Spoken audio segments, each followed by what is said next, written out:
Friends, welcome to all in one zone cooking சேனலுக்கு உங்களை அன்புடன் வரவேற்கிறேன். இது குக்கிங் சேனலுங்க.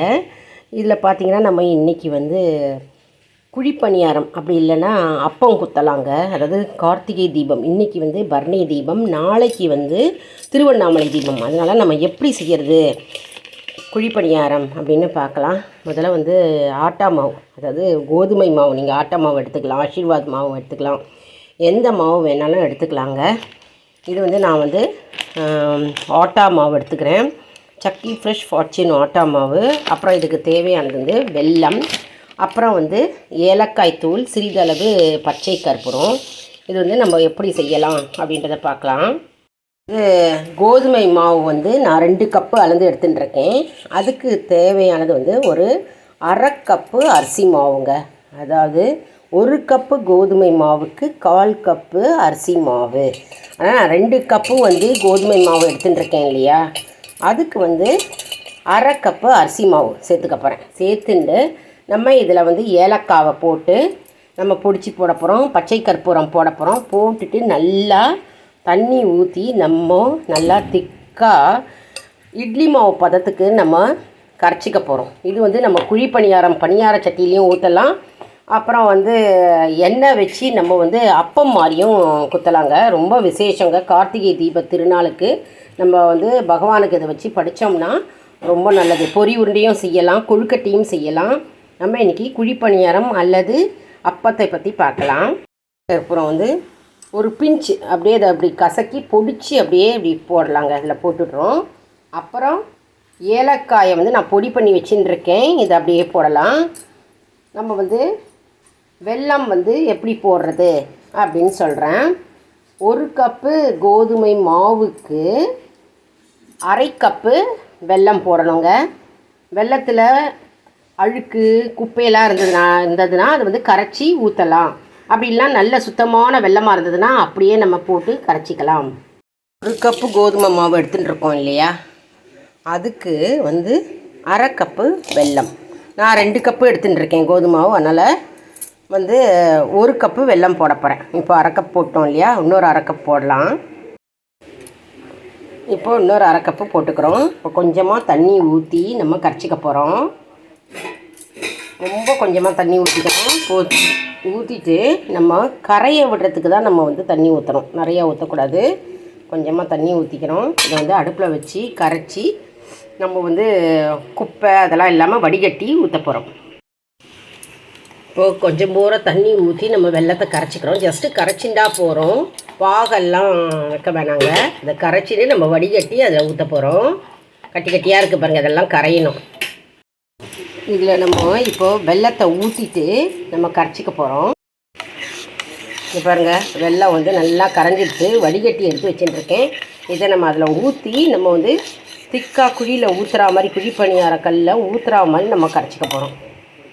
பக்குவத்தில் இருக்கணும் பாருங்கள், இப்படி லூஸாக, ரொம்ப திக்காக இல்லாமல் ரொம்ப தண்ணியாக இல்லாமல் இப்படி இருக்கணும். இப்படி போட்டால் அந்த குழியில் போட்டால் அப்படி விழணும். இந்த மாதிரி பக்கம் இதை நம்ம அப்பமாகவும் குத்தலாம். அதான் எண்ணெயை கொதிக்க வச்சு நம்ம அது நடுவில் அப்பமாகவும் குத்தலாம். இதில் தேங்காவை திருகி போடலாம். தேங்காய் நல்லா நெய்யில் வறுத்துண்டு திருகி போட்டால் கமகமன்னு வாசனையாக இருக்கும். இது நம்ம நான் குழிப்பணியாரத்தில் குத்த போகிறேங்க. இந்த பாருங்கள், குழிப்பணியாரம் இருக்குது. இது ரொம்ப ஈஸி. இதில் நல்லா நெய்யை ஊற்றிண்டு இதில் ஒவ்வொரு குழியிலையும் அரை பாகம் ரொம்பரா மாதிரி நம்ம ஊற்றணும். ரொம்ப முழுமையாக ரொப்பாமல் குழியை ஒரு அரை பாகம் இல்லை 3/4 பாகம் ரொம்பரா மாதிரி ஊற்றிட்டா கொஞ்சம் அது எழும்பி பொங்கி இப்படி வரும். ரொம்ப அழகாக இருக்கும். இதெல்லாம் ஊற்ற போகிறேன். இது ஒரு 10 மினிட்ஸ் அப்படியே செட் ஆகட்டும், அப்புறம் நம்ம ஊற்றிக்கலாம். இப்போது நம்ம குழிப்பணியாரத்தை கேஸ் அடுப்பில் வச்சிட்டோம். அதில் நம்ம நெய்யும் ஊற்றிக்கலாம், இல்லைன்னா நீங்கள் ஆயில், அதாவது சாதாரண கடலெண்ணெயும் ஊற்றிக்கலாம். நெய் ஊற்றினா கமகமன்னு வாசனையாக இருக்குங்க. நல்லா காஞ்ச பிறகு நெய் கொதித்த பிறகு நம்ம ஒரு குழியிலையும் நம்ம விடுவோம். அதாவது 3/4 விட்டால் போகிறோம், ஃபுல்லாக வைக்க வேணாம். இப்போ எல்லா குழியும் நம்ம ஃபில்லப் பண்ணிட்டோம். இப்போ அது பாட்டுக்கு வேகுங்க.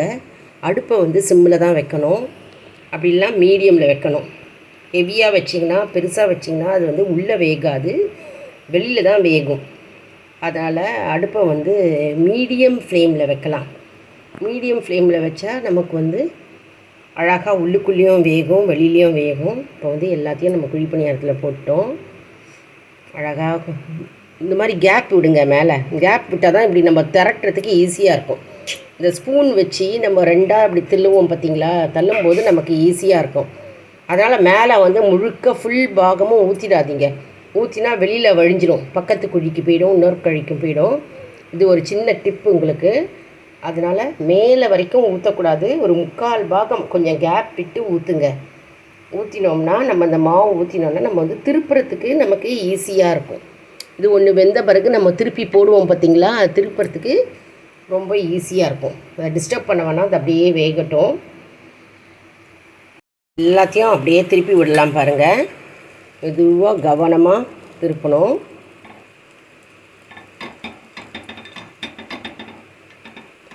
உங்களுக்கு கஷ்டமாக இருந்தால் 2 ஸ்பூன் கூட யூஸ் பண்ணிக்கலாங்க. ஒரு சைடில் ஒரு ஸ்பூனை கொடுத்து அடி வழியாக இன்னொரு ஸ்பூனை கொடுத்து நம்ம திருப்பலாம், அப்படியும் திருப்பலாங்க.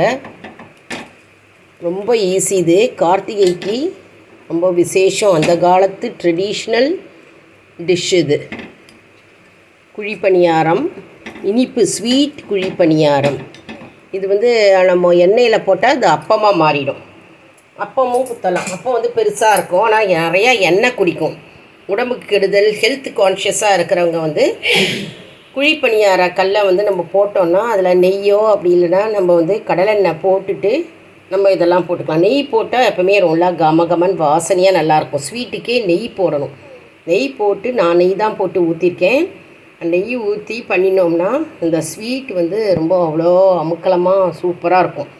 நான் இதில் தேங்காய் போடலைங்க. தேங்காய் வேணுன்னா நீங்கள் திருவிட்டு நெய்யில் வறுத்துட்டு அதில் சேர்த்துக்கணும். அது ரொம்ப ஈஸியாக இருக்கும், சுவையாக இருக்கும், ரொம்ப சுவையாக இருக்கும். ரொம்ப ஈஸியாக சட்டுன்னு செய்யக்கூடிய பதார்த்தம் இது.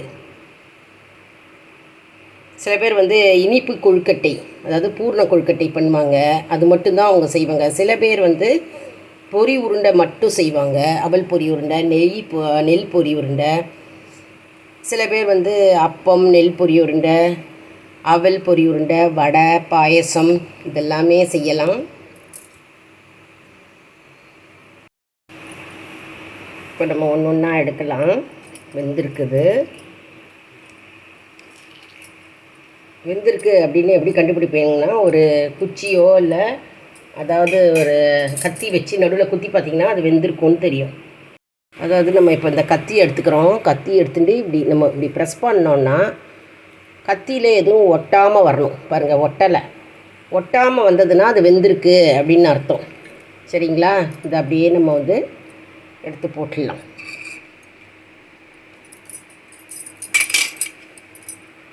அதே மாதிரி ஒவ்வொன்றையும் நம்ம குத்தி பார்க்கணுங்க. இட்லி மாவுலேயும் இது செய்யலாம். இது சுவாமிக்கு செய்கிறது. அதனால் வந்து நான் வந்து வீட்டில் கோதுமை மாவு வச்சு பண்ணியிருக்கேன். அரைச்சியும் செய்யலாங்க. அதாவது அரிசி மாவை ஊற போட்டுட்டு உளுந்து 4க்கு 1 கலக்குங்க. 4 பச்சரிசி, 1 வந்து உளுந்து போட்டு ஒரு அழகு உளுந்து போட்டுட்டு ஊற போட்டுட்டு அதை மிக்சியில் அரைச்சிட்டு நல்லா மைய அரைச்சிட்டு நம்ம வந்து குழிப்பணியாரம், ஸ்வீட் குழிப்பணியாரம் செய்யலாம். அதில் சர்க்கரையோ வெல்லமோ போட்டுட்டு நம்ம வந்து செய்யலாம். ஏலக்காய் தூள், அதுக்கப்புறம் பச்சை கற்பூரம் போட்டுட்டு நம்ம அப்படியே செய்யலாம். நான் வந்து கோதுமையில் செஞ்சுருக்கேன். அது ஒரு மாதிரி டேஸ்ட்டு. இது டக்குன்னு ஈஸியாக செஞ்சிடலாம். கோதுமை மாவு வச்சுட்டு நம்ம அரிசி மாவு கலந்து நான் கொடுத்த ப்ரொப்போர்ஷன் படி செஞ்சிங்கன்னா மெஷர்மெண்ட்டு கரெக்டாக இருக்கும். இப்போது அடுத்தது ஊற்றிடலாம். இதில் ஏற்கனவே எண்ணெய் இருக்குது, அதனால் தேவையில்லைங்க ஊற்றுறதுக்கு மறுபடியும். இப்போ நம்ம நல்லா மாவை இப்படி எடுத்துக்கலாம். கரண்டியால் நல்லா இப்படி எடுத்துக்கிட்டு அவ்வளோதான். ஒன்று குத்தியாச்சா? அடுப்பை சிம்மிலேயே வைங்க. அடுப்பை நம்ம ஊற்றும் போது சிம்மிலேயே வைக்கணும். அப்புறம் வேகிறப்போ மீடியமில் வச்சுக்கலாம். இந்த மாதிரி ஒரு குழியும் நம்ம ஃபில்லப் பண்ணிக்கலாம். ரொம்ப டைமும் எடுக்காது இது. கோதுமையில் பசங்களாம் விரும்பி சாப்பிடுவாங்க. சட்டுனி ஈஸியாகவும் ஆயிடும் கார்த்திகைக்கு.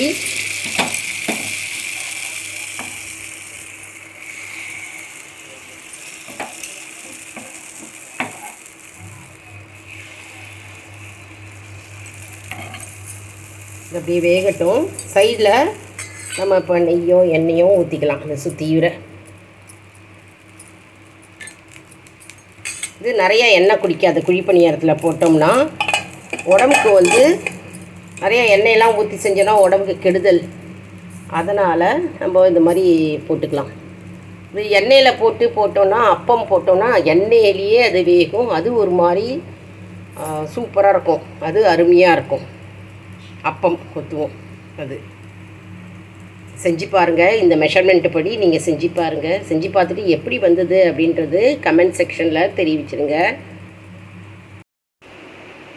எவ்வளோ அருமையாக வந்திருக்கு பாருங்கள். கோல்டன் கலரில் நல்லா ரவுண்டாக வட்டமாக அவ்வளோ அழகாக வந்திருக்கு பாருங்கள். நான் பிரித்து காட்டுறேன் பாருங்கள். பாருங்கள், உள்ளுக்குள்ளே வெந்திருக்கு, வெளியில் மொறுன்னு இருக்குது. உள்ளுக்குள்ளே சாஃப்டாக இருக்குது, வெளியில் மொறுன்னு இருக்குது. அதனால தான் வந்து அடுப்பை வந்து மீடியம் ஹீட்டில் வைக்கணும். அருமையாக வந்திருக்கு பாருங்கள்.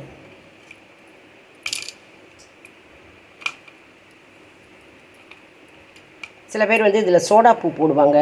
சமையல் சோடா நல்லா பொஃப்னு வரணுன்னு சமையல் சோடா வந்து போட்டால் உடம்புக்கு கெடுதலுங்க. அதனால் சமையல் சோடா யூஸ் பண்ணக்கூடாது. மேக்ஸிமம் நம்ம வந்து இந்த சமையல் சோடாவை வந்து நம்ம அவாய்ட் பண்ணிடணும். உடம்புக்கு கெடுதல், வயிறு ப்ராப்ளம் வரும்ன்ட்டு. அதனால் நான் இன்றைக்கி போடலை. வேணுங்கிறவங்க கொஞ்சோண்டு சமையல் சோடா போட்டால் புஷ்ஷுன்னு வரும்ன்ட்டு போடலாம். நான் எதுவும் அதெல்லாம் போடலை. பாருங்க, எல்லாம் நல்லா வெந்து வந்திருக்கு. எல்லாமே நல்லா வெந்து வந்திருக்கு. அருமையாக வந்திருக்கு. பாருங்க, ஒரு கையில் வீடியோ எடுக்கிறதுனால நான் இது பண்ண முடியல. இதை பாருங்கள், அருமையாக இருக்குது. இன்னொரு சின்ன டிப்பு உங்கள்கிட்ட ஷேர் பண்ணிக்கணும்னு விரும்புகிறேங்க. அதாவது நம்ம இது ஊற்றுவோம் இல்லையா, ஊற்றின உடனே ஒரு 5 நிமிஷம் கழிச்சு இந்த மேலே வந்து இந்த ஓட்டையாக வந்திருக்கு பாருங்கள். இது வந்து உள்ளே வெந்திருக்கு அப்படின்னு அடையாளம். பாருங்கள் எவ்வளோ அழகாக ஓட்டையாக உள்ளே வெந்திருக்கு, நல்லாவே வெந்திருக்கு அப்படின்னு இது அடையாளம். இதை வச்சு தான் நம்ம தெரிஞ்சுக்கலாம் இது ரெடி ஆகிடுச்சு, உள்ளே வந்து வெந்திருக்கு. இதை வந்து அப்படியே திருப்பி போடலாம் அப்படின்னு நம்ம தெரிஞ்சுக்கலாம். நம்ம பாதி ஊற்றியது மேலே வரைக்கும் தானாக எழும்பி வந்திருக்கு பாருங்கள். நல்லா ஃபுல்லாக ஊற்றக்கூடாது. ஃபுல்லாக ஊற்றினா நமக்கு வந்து திருப்ப முடியாது, திருப்புறதுக்கு கஷ்டமாயிடும். அதனால் பாதி வந்து ஃபுல்லாக கவர் ஆகாத மாதிரி ஊற்றணும் நம்ம மாவு.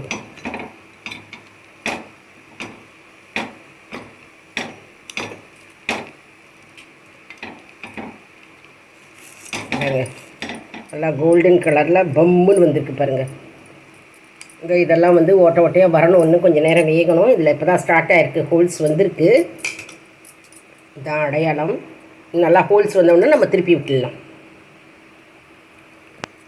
இந்த சின்ன சின்ன டிப்ஸை நம்ம ஃபாலோ பண்ணோன்னா கரெக்டாக வரும். எந்த ஒரு பஷ்ணமும் அதுக்கு வந்து டிப்ஸு தாங்க முக்கியம். அதாவது கரெக்டாக நம்ம வந்து அளவு மெஷர்மெண்ட்டு படி போட்டு கரெக்டாக நம்ம எடுத்தோம்னா எக்ஸலண்ட்டாக ஸ்வீட் வந்து வருங்க. இந்த டிப்ஸை நம்ம ஃபாலோ பண்ணினோம்னா சீக்கிரமாகவும் செஞ்சிடலாம், ஈஸியாகவும் செஞ்சிடலாம். கஷ்டமே கிடையாதுங்க. எடுத்துடலாம்.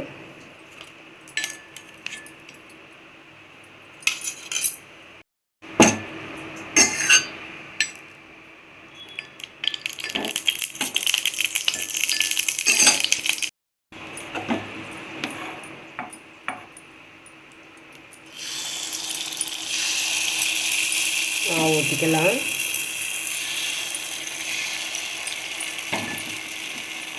மாவு கன்சிஸ்டன்சி வந்து பார்த்து கூட குறைச்சலாம் நீங்கள் தான் பண்ணிக்கணும். அதாவது ரொம்ப திக்காக இருந்தால் வந்து ஊற்றவே வராது. ரொம்ப தண்ணியாக இருந்தாலும் கொலன்னு ஆகிடும். அதனால் ஃபஸ்ட்டு ஒரு ஈடு ஊற்றி பார்த்துட்டு அப்புறம் வேணுன்னா கொஞ்சம் தண்ணியை ஆட் பண்ணிவிட்டு நம்ம ஊற்றிக்கலாம். இப்போ மேலே வந்து நெய் அல்லது எண்ணெயை ஊற்றிக்கலாம் எல்லா குழியிலையும்.